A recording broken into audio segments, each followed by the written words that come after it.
एक दिन मेरी नज़र नेहा नाम की एक मजदूर लड़की पर पड़ी। 19 साल की नेहा बहुत ही मेहनती लड़की थी।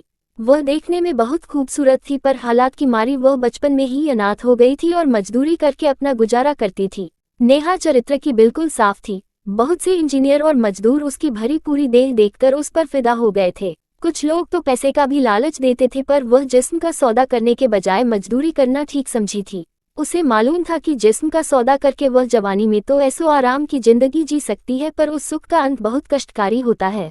मैंने नेहा के बारे में सब कुछ पता लगा लिया था और मुझे अच्छे से मालूम था कि नेहा को सिर्फ प्यार की ताकत से ही अपनाया जा सकता है। मैंने अपने दिल की बात ठेकेदार को बता दी, जिससे ठेकेदार मुझे उसी जगह रहने को बोलता जहां नेहा काम कर रही होती थी, ताकि मैं ज्यादा से ज्यादा समय उसके साथ बिता सकूं और एक दिन उसके दिल में अपनी जगह बना लूं। नेहा का शरीर बहुत आकर्षक और काम वासना से भरपूर था, पर दिन भर मेहनत करने के बाद वह रात को गहरी नींद में सो जाती थी। अकेले रहते हुए भी तन्हाई उससे कोसों दूर थी।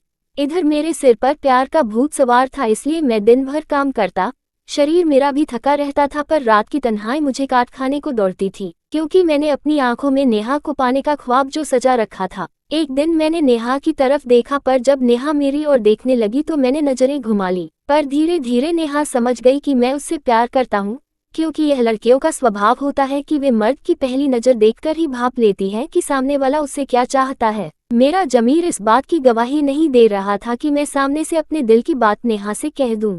पर एक शाम को ठेकेदार ने नेहा से बोल दिया, नेहा, विनय तुझे बहुत पसंद करता है, लेकिन वह कुछ कह नहीं पाता है। तुम दोनों की जोड़ी बहुत अच्छी जमेगी, क्या ख्याल है तुम्हारा विनय के बारे में? इतना सुनकर नेहा शर्माते हुए वहां से चली गई। ठेकेदार समझ गया कि नेहा के दिल में भी मेरे लिए प्रेम है, नहीं तो वह उसकी बातों का बुरा मान गई होती। अब नेहा मेरे चाल चलन पर ध्यान देने लगी। मैं सीधा साधा लड़का था, किसी और मजदूर औरत से किसी तरह का लगाव नहीं रखता था, इसलिए नेहा मन ही मन मुझसे प्यार करने लगी। वह रोजाना सुबह उठकर नहा लेती और साफ सुथरे कपड़े पहनती। जिस दिन मुझको नहीं देखती तो बेचैन हो जाती।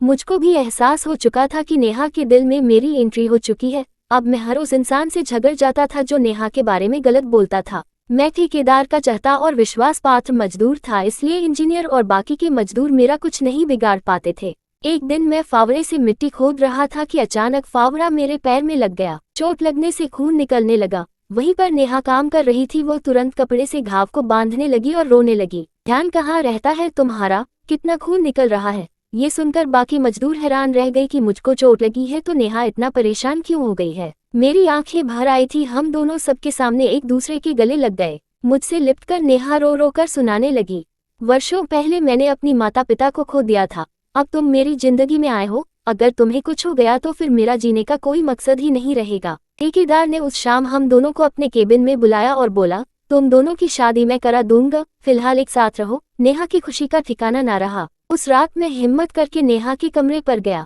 नेहा से जितना हो पाया था वह उतना सच सवर कर बैठी थी। मुझको अपने कमरे पर देखकर नेहा शर्माते हुए बोली, रोटी सब्जी बनाई है, खा लो। मैं बोला, मुझे तुम्हारे प्यार की भूख है, मैं तुमसे प्यार करने आया हूँ। नेहा शर्माते हुए बोली, मैं आपको अपना सब कुछ मानती हूँ, मेरे जिस्म के एक एक हिस्से पर सिर्फ तुम्हारा ही हक है। आप मुझे कभी छोड़कर मत जाना, नहीं तो मैं एक पल भी जिंदा नहीं रह पाऊंगी। मैं बोला, हम दोनों को अब सिर्फ मौत ही जुदा कर सकती है। इतना सुनकर नेहा मुझसे लिपट गई। हम दोनों ने एक दूसरे पर मदहोश होने लगे और चुंबन की बौछार कर दी। नेहा को अपनी बाहों में भरकर खूब मजा लेना शुरू कर दिया। मैं उससे जी भरकर प्यार करने लगा। उस छोटे से कमरे में नेहा ने जो जवानी का यो मजा दिया जो मैं भूल नहीं पाऊंगा। साथ ही हम दोनों की काम वासना शांत हो गई।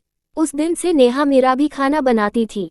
काम खत्म होने के बाद मैं मार्केट से सब्जी, राशन, घर का सामान खरीद लाता था। धीरे धीरे समय बीतता गया। मैं 10वीं तक पढ़ा था, इसलिए ठेकेदारी के सारे दांव पेच जान चुका था। अब नेहा मजदूरी नहीं करती थी, वह मेरे साथ साइड पर रहती और औरत मजदूरों की देखरेख करती थी। धीरे धीरे हमने एक अलग घर ले लिया। अब मैं ठेकेदार का सारा काम देखने लगा। ठेकेदार मुझे उसके बदले अच्छी पगार देने लगा। अब नेहा घर पर ही रहती थी। एक बार साइट पर मेरी मुलाकात रीमा नाम की एक इंजीनियर से हुई। रीमा मेरा व्यवहार और पर्सनैलिटी देखकर आकर्षित हो गई। मैं भी रीमा की खूबसूरती और इंग्लिश बोलने की कला देखकर उस पर फिदा हो गया। धीरे धीरे मैं नेहा को भूलकर रीमा के प्रेम जाल में फंस गया। दोनों एक दूसरे के साथ घूमने लगे। मैं दो दिन तक घर नहीं जाता था।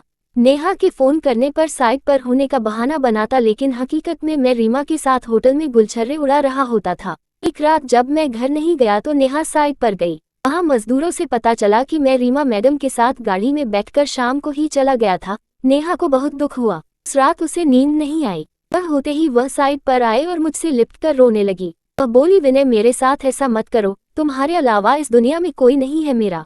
इस बात पर मैंने उसे कुछ पैसे देकर बोला, घर जाओ, आज शाम को आऊंगा रीमा को लेकर। ज्यादा चिंता मत करना, उसके आने से मुझे फायदा ही हुआ है, नुकसान नहीं। नेहा बोली, अगर आज शाम को नहीं आओगे तो मुझसे बुरा कोई नहीं होगा, सोच लेना।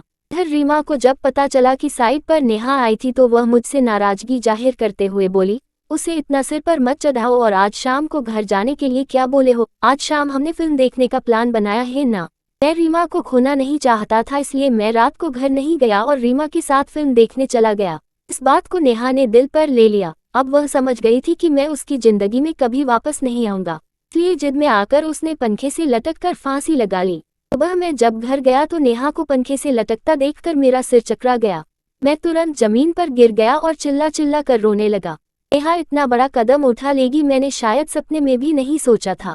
नेहा सही बोलती थी कि मेरे बिना उसका इस दुनिया में कोई नहीं है, उसकी मौत का जिम्मेदार मैं था। झूठ प्यार के चक्कर में मैंने अपना सच्चा प्यार और बसा बसाया घर परिवार खो दिया था।